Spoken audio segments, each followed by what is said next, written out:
So, Roberto, you're also in charge of the media program of the European Union. So, what is the media program first? The media program is about creativity, movies, supporting cinema in all the beautiful forms of cinema. I mean, I've heard there are many awards. There are Cannes, Palme, yes, Cannes. Do you know how many, or do you still count them? Well, I mean, we are still counting them. I would not have the full list, but media-supported movies have won Oscars, won at Cannes, in Berlin, in Venice. So it's really a very successful program to help distributing European movies, the production, the creators. It's one of our crown jewels, I must say. True. Speaking about movies, we got here some movies. They are not all European. Well, hardly any of them. No. If you look at it, I mean, Kubrick is British. The Wachowski brothers, Matrix, they are from Polish background. So, I mean, we can connect. Okay, that's my fault. So you got here 6 movies. I want you to pick one of them. I mean, we'll do them all. And I got a question related to the EU. What would have happened if the EU was there? Okay, good. So, well, I must start with Space Odyssey. You asked me why I went into space. This is the other reason, the Apollo landing, the moon landing, but also because I saw this movie when I was a kid. And I was really impressed. Great movie. The question is, what if HAL, so the bad guy in 2001, A Space Odyssey, was compliant with the EU rules on ethics? What would have happened? Oh my God. So first of all, HAL in the movie is a supercomputer. As you say, maybe doing bad things. Mainly. Well, at the beginning, it really drives the whole spaceship. So we are, first of all, building supercomputers now. And we do it, I mean, for medicines, for climate control, to fight the climate change. And this is very important for the citizens. I mean, and those supercomputers, these big machines, one of those is in this movie, which is a very visionary movie. And this machine is powered by artificial intelligence. And this artificial intelligence starts to believe that it has to protect the spaceship, even at the cost of the life of the astronauts. So, and that's the moment that then Captain Borman decides to actually disconnect HAL 9000. So a movie of 40 years ago, so visionary, because we do have now all these challenges about the ethics of artificial intelligence, which, of course, rule number 1 must be no harm to the human being. Could you pick another one? Well, if we stay with artificial intelligence, I would say Minority Report. Minority Report. So I've seen you blogged about it, so a few months ago, about a Minority Report society. Can you tell us some more? Well, indeed, I mean, what I said is let's avoid to have a Minority Report society. In Minority Report, basically people were convicted before committing a crime. And then the movie goes on. No spoiler. We shouldn't no spoil. spoiler, Yeah. But then, I mean, this system of arresting people before they commit a crime was a bit faulty. Let's put it this way. Now, the point is, we should be always owning our future. We should decide what to do. Decide, I mean, what is the kind of dream job.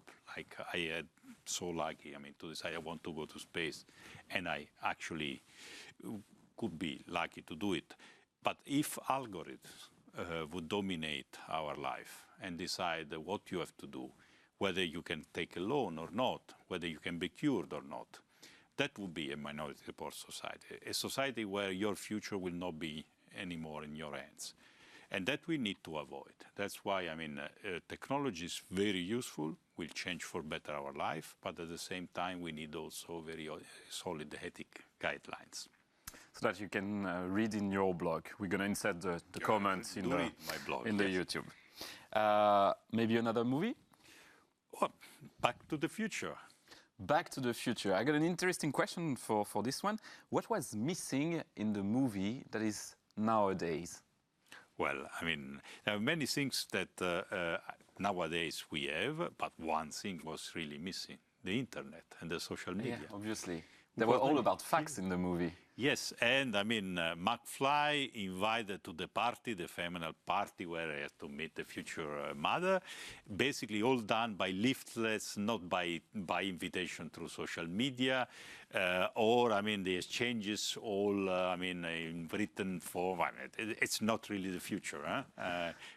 But they had overboard. Yeah, no, that part was fine, and now they start to see this kind of things. But all the social media, the internet part was completely missing. So it took us by surprise, you can say, social media and internet. If you think it only came in 10 years, I mean, all this. 10 years. We still have some movies left. Oh, yes, a very actual movie. It's... Don't say 84. You're going to say 84. I say 84. So it's it can be 2018 or 2019 now, huh? So are you worried about a surveillance society, or? Well, I'm worried about that people are not critical to social media. So that is worrying. I mean, the risk we have is not because social media are a danger to democracy. It's because people, we said it's so new that people don't still know how to use it in a critical way. So we could really have massive influence by a big brother, intended or not intended, because people are not fully prepared. That's why education skills are very, very important. Also when it comes in the context of elections? Absolutely, absolutely. That's why the Commission has done very important work in order to make sure and recommend that there's transparency during election time. It's very important that you understand where the message comes from. It's important you understand who paid for this message, who's behind, and that someone explains to you when telling you something where those facts are based. And you think we are going in the right direction? Well, I mean, there's a lot of work to do. Because if someone says, for instance, the EU is bad, he should prove it. And you should ask the question, why you're thinking this? And you can instead have the strength of the numbers. Economic growth, peace, what about this? These are our facts. And what the other person has? Impressions, feelings that you can generate by, I mean, maybe waking up your fears. So people must be prepared to be critical and ask questions. Why you are saying this? And why this person? What is the real motivation? That's the risk of the 2018 society or the 84 Big Brother society. But I think people will, at the end, I mean, become much more savvy when using the digital social media. Okay. I'm very positive uh, about this. Mine. We got still 2 left. Okay. So what about Matrix? Matrix. So you really don't want the Truman Show. Matrix. No, we can actually discuss the Truman Show. Matrix. What can we say about virtual reality in Matrix? Is it a virtual world or? Yeah, it's a virtual world, and now things are going very fast in terms of virtual reality. And you can say, I mean, what is in the movie now is coming in a certain sense, and we still can distinguish when we are in a reality that you can touch things, and when we are in a virtual reality. But more and more, the two things are becoming intertwined. No? Yes. But it's also good because think about training a doctor. I mean. It's better it's trained on virtual reality than on your body. What you think? Yeah, sure. I prefer that it's ready in any case. Yeah, so I mean, virtual reality could help doctor. Absolutely. It's It's an EU program. I mean, to create a virtual reality surgery room to train doctors. Oh, interesting.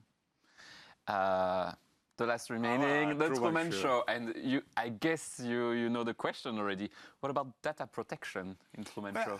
I mean, first of all, if you are public, if you are known, I mean, clearly facts about you needs to be known. I mean, if you run for the election, for instance, people have the right to know about you. So there's nothing to do with the data, personal data It's not protection. about transparency, you mean? Well, transparency, of course, it's a sort of the borderline where you have to start to explain facts about you if you want people to vote for you, for instance.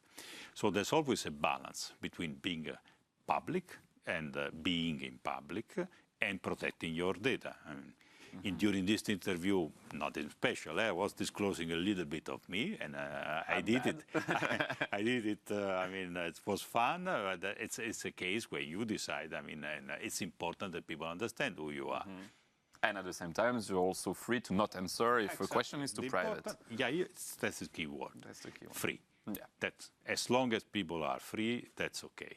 And as long as data, when they need to be protected, are protected. Maybe last question, of all these movies, which one is your favorite? 2001 Space Odyssey. 2001, yeah, probably. Thank you very much, Roberto. I hope we didn't spoil the audience with the movies. Oh, I think it was really fun. Huh? I think. Thank you, everyone, for watching. You can comment, share. You can watch the full interview here. And I'm waiting for you to meet our next guest for EUpeople.